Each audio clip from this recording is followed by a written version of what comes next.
నమస్కారం. నేను చందు. అవకాశాలు నిండుగా ఆందోళన దండగా ఒత్తిడి వీడి ప్రశాంతంగా చదువుకోవాలి.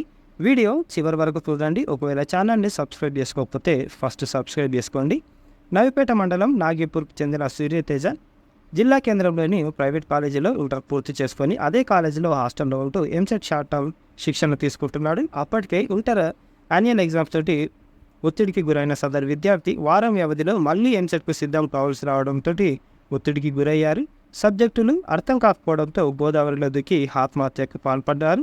ఫలితం రాకముందే భయంతో చనిపోవడం తల్లిదండ్రులతో పాటు సమాజాన్ని విస్మయానికి గురిచేసింది. విద్యార్థుల మానసిక స్థితి అర్థం చేసుకోకుండా తల్లిదండ్రులు, కళాశాల యాజమాన్యాలు మార్కులే కొలమానంగా ఒత్తిడి పెంచుతుండడం, అతి ప్రేమ, అతి గారాబం ప్రధాన కారణాలుగా మానసిక వైద్యులు చెప్తున్నారు. 10th పాస్ అవగానే ఇంటర్, అది పూర్తి అవగానే ఎంసెట్, ఇంజనీరింగ్, మెడిసిన్ సాధించాలని విద్యార్థుల తల్లిదండ్రులు భావిస్తున్నారు. అందుకు అనుగుణంగానే ప్రైవేట్ కాలేజీల్లో బోధన కూడా సాగుతుంది. మానసిక శాస్త్రవేత్తల అధ్యయనం ప్రకారం ఎక్కువ మంది సగటు ప్రజ్ఞ ఇంటెలిజెన్స్ కలిగి ఉంటారని, తక్కువ మంది అధిక ప్రజ్ఞావంతులు అంటే ఐక్యూ లెవెల్స్ ఎక్కువ ఉంటాయి, అదే స్థాయిలో అల్ప ప్రజ్ఞావంతులు ఉంటారని తేల్చారు. కానీ ప్రస్తుత విద్యా వ్యవస్థ ఇవేవి పట్టించుకోకుండా మూసధోరణి విద్యా విధానాలతోనే ఈ దుష్ఫలితాలు తలెత్తుతున్నాయని స్పష్టమవుతుంది. ఆలోచనతో ముందడుగు వేయాలి, ముందుకు సాగాలి. విద్యార్థులు ప్రాథమిక విద్య నుంచి ఒక్కో మెట్టు ఎక్కుతూ 10వ తరగతి, ఇంటర్ పూర్తి చేసి ఉన్నత విద్య వైపు అడుగులు వేస్తారు. చాలామంది విద్యార్థులు భవిష్యత్తుపై ధీమాగా ఉంటే, కొందరు మాత్రం ఫలితాలపై బెంగుతూ ఉన్నారు. ఒకవేళ ఉత్తీర్ణత సాధించకుంటే ఎలా అని ఆందోళన చెందుతున్నారు. ఈ తరుణంలో తనువు చాలించడమే శరణ్యం అనుకునే వారు ఉన్నారు. కొందరు భవిష్యత్తులో ఏం చదవాలో స్పష్టతతో, క్లారిటీతో ఉండగా, మరికొందరు 10వ తరగతి అనంతరం ఏ కోర్సులో చేరాలో అవగాహన లేక అర్థాంతరంగా చదువు మానేస్తుంటారు. ఆపర్చునిటీస్ కోకొల్లలుగా ఉన్న ప్రస్తుత తరుణంలో 10 ఇంటర్ పూర్తి కాగానే హైరాణ పడే బదులు ఆలోచనతో అడుగులేస్తే భవిష్యత్తు బాగుంటుంది అని నిపుణులు సూచిస్తున్నారు. తప్పితే ముగిసినట్లు కాదు. ఏటా ఫలితాలు వచ్చిన తర్వాత పదుల సంఖ్యలో విద్యార్థులు ఆత్మహత్యలకు పాల్పడుతూ కన్నవారికి పుట్టెడు దుఃఖంలోకి నెడుతున్నారు. వాస్తవానికి 10 ఇంటర్లో పరీక్షలు తప్పినంత మాత్రాన జీవితంలో ఏమి సాధించలేమనే భావన వీడాలి. పరీక్ష ఎలా గట్టెక్కాలో శ్రమించాలి. ఉన్నత విద్య వైపు అడుగులు వేయాలి. స్వయం ఉపాధి మార్గం వెతుక్కోవాలి. తమకు చేతనైన పని చేసుకుంటే విజయం ఎలా వరిస్తుందో పక్కా ప్రణాళిక వేసుకోవాలి. మార్కులు ప్రామాణికం కాదు. 10th ఇంటర్లో వచ్చిన మార్కులే ప్రామాణికంగా భావిస్తుంటారు. కానీ అత్యవసర మార్కులతో పాస్ అయిన యువకులెందరో ఉన్నత ఉద్యోగాలు సాధించారు. క్రికెట్కే దేవుడిగా పరిగణించే సచిన్ 10వ తరగతిలో ఫెయిల్ అయినట్టు ఆయనే స్వయంగా చెప్పారు. కోట్లాది మంది అభిమానులను తన సినిమాలతో అలరిస్తున్న పవన్ కళ్యాణ్ ఇంటర్లో ఫెయిల్ అయినట్టు ఓ వేడుకలో చెప్పారు. ఉమ్మడి జిల్లాలో, మన అన్ని రాష్ట్రాలలో, దేశంలో రాజకీయ నాయకులు, వ్యాపారులు చదువుతో నిమిత్తం లేకుండా విజయం వైపు అడుగులు వేశారనే విషయం గుర్తుంచుకోవాలి. ప్రత్యామ్నాయ ఆల్టర్నేటివ్ కెరీర్పై అవగాహన కల్పించాలి అని ప్రొఫెసర్ అంటున్నారు. పాఠశాల, కాలేజీల సిబ్బంది, విద్యార్థులు ఒత్తిడిని జయించేలా తర్ఫీదునివ్వాలి, ట్రైనింగ్ ఇవ్వాలి. లక్ష్య సాధనకు మెరుగైన ప్రణాళికతో పాటు ఇతర ప్రత్యామ్నాయ కెరీర్లపై అవగాహన కల్పించాలి. అకాడమిక్ ఒత్తిడి తగ్గించేందుకు మానసిక ఆరోగ్యాన్ని ముందే గుర్తించేలా తరచూ వారితో మాట్లాడాలి. విద్యార్థులను బృందాలుగా చేసి ఒంటరితనం దూరం చేయాలి. తల్లిదండ్రులు పిల్లల్లో సామాజిక ఒత్తిడిని దూరం చేయడంతో పాటు దూరంగా అంచనాలు పెంచుకొని వారిపై ఒత్తిడి తెచ్చే చర్యలు మానుకోవాలి. లక్ష్యం సాధించలేనప్పుడు ప్రత్యామ్నాయ కెరీర్ గురించి ముందుగానే వివరించాలి.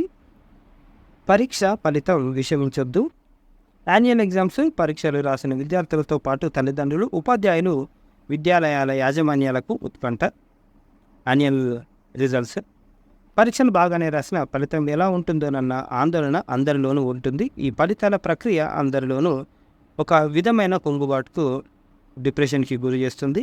ఫలితాలపై భారీ అంచనాలు పెంచుకోవడం దీనికి కారణం. ఫలితాలు ఎలా వచ్చినా కుంగిపోకుండా ధైర్యంగా మరోసారి ప్రయత్నించాలి. తల్లిదండ్రులు తమ పిల్లలు గొప్పవాళ్ళు కావాలని కోరుకుంటారు, దాంట్లో తప్పేం లేదు. ఇక యాజమాన్యాలు తమ ప్రాచుర్యం కోసం పరితపిస్తుంటారు. అటు తల్లిదండ్రులు, విద్యాలయాల యాజమాన్యాల ఆశయాలకు అనుగుణంగా ఫలితాలు రాబట్టాలనే మానసిక సంఘర్షణ విద్యార్థుల్లో పెరిగిపోతుంది. వీటికి భిన్నంగా ఫలితాలు రావడంతో గుంగిపోతున్నారు. కానీ మార్కులు పరమావధి కాదని, భవిష్యత్తుపై ఆశలు పెంచే కుటుంబాలే ఇప్పుడు విద్యార్థులకు అవసరం. కుంగుబాటును దూరం చేయాలి. ఒక్క మార్కు తక్కువ వచ్చినా కుంగుబాటుకు గురవుతారు. వీటిని నిరోధించడానికి స్ఫూర్తి పదార్థాల విషయాలను చెప్పాల్సిన అవసరం ఉంది. వచ్చిన ఫలితాలనే విద్యార్థుల భవితకు పునాది. ప్రేరణగా మార్చుకోవాలి. వారి సామర్థ్యాన్ని గుర్తించడానికి కులమానంగా భావించాలి. స్ఫూర్తిదాయక మాటలతో సాంత్వన చేకూర్చాలి. ఇటు చూడండి, ఈ కుబేరుని చదువరులు కాదు. ప్రపంచ కుబేరుల జాబితాలో పేరు సంపాదించిన ఎక్కువ మంది ఏదో కారణంతో చదువు మధ్యలో ఆపేసిన వారే. కానీ సంపాదన విషయంలో వారి పేర్లనే ఉదాహరిస్తున్నాం. అందుకు వారు చేసింది ఒకటే, నచ్చిన మార్గంలో ప్రయాణించి అనుకున్న విజయం సాధించే వరకు విశ్రమించకపోవడమే. ధ్రువపత్రాలను కేవలం అర్హతగానే పరిగణించాలి, అంటే సర్టిఫికేట్స్ని. వారి ఆలోచనలకు పదును పెట్టారు. వైఫల్యాలను అనుభవాలుగా స్వీకరించి విజయాలు సాధించారు. అలాంటి వారి గురించి తెలుసుకుందాం. Larry Ellison Oracle database software సంస్థను స్థాపించిన ఆయనను పెంపుడు తండ్రి ఎందుకు పనికిరాడని తిట్టేవారట. తర్వాత 2 యూనివర్సిటీల నుంచి డ్రాప్ అవుట్ అయి అంచెలంచెలుగా ఎదిగి లారీ ఒరాకిల్ని స్థాపించారు. సంపదలో ప్రత్యేక స్థానాన్ని పొందారు. మనమందరం వాడుతున్న ఫేస్బుక్, ఇన్స్టాగ్రాము తెలియని విద్యార్థులు అర్ధ్. సామాజిక మాధ్యమాల్లో అత్యంత ఆదరణ పొందిన ఫేస్బుక్ రూపొందించడానికి జూకర్బర్గ్ హార్వర్డ్ యూనివర్సిటీ నుంచి చదువు మధ్యలో మానేశారు. చిన్నప్పుడు ప్రోగ్రామింగ్ నేర్చుకోవడంతో సృజనాత్మక ఆలోచనలతోటి, అంటే క్రియేటివ్ థింకింగ్ తోటి ముందుకు సాగి నేడు కుబేరుడయ్యాడు. జాన్ కేమ్ స్మార్ట్ ఫోన్ ఉన్న వారిలో వాట్సాప్ తెలియని వారు ఉండరు. పిల్లలైతే మరీ ఎక్కువ. ఈ యాప్ రూపకర్తల్లో ఒకరు జాన్ కేమ్. యాహూలో ఉద్యోగం కోసం చదువును మధ్యలో వదిలేశారు. తండ్రి చనిపోయాక ఒంటరితనంతో బాధపడుతున్న ఆయన్ను స్నేహితుడు ఆదరించారు. అతడితో కలిసి రూపొందించిన వాట్సాప్తో ప్రపంచవ్యాప్తంగా గుర్తింపు పొందారు. ఇందాక చెప్పింది ఇదే అబ్బాయి. ఎంసెట్ కోచింగ్ అర్థం కావడం లేదని గోదావరిలో దిక్కి విద్యార్థి ఆత్మహత్య. తండ్రి పుట్టినరోజు నాడే సూసైడ్ అన్నమాట. ఇష్టం ఫెయిల్ అవుతానేమోనని భయంతో ఇంటర్ స్టూడెంట్ ఆత్మహత్య. నీట్ ఎగ్జామ్ భయంతో స్టూడెంట్ సూసైడ్. చదవలేకపోతున్నానంటూ వాట్సాప్ గ్రూప్లో మెసేజ్. బిల్డింగ్ నుంచి దూకి ఆత్మహత్య. మరి ఏంటిది? ఓటమి గెలుపునకు పునాది కావాలి. ఇంటర్లో ఫెయిల్ అయిన పలువురు విద్యార్థులు మానసిక స్థైర్యం కోల్పోయి ఆత్మహత్యలకు పాల్పడుతున్నారు. క్షణికావేశంలో ప్రాణాలు తీసుకోవడమే దీనికి పరిష్కార మార్గం అనుకుని వారి కుటుంబాల్లో విషాదం నింపుతున్నారు. అయితే ఒక పరీక్ష తప్పితే జీవితం మొత్తం ఓడినట్లు కాదనే విషయాన్ని విద్యార్థులు గుర్తుంచుకోవాలని మానసిక వైద్య నిపుణులు చెప్తున్నారు. ఓటమినే గెలుపునకు పునాదిగా చేసుకొని ఉన్నతంగా ఎదగవచ్చని సూచిస్తున్నారు.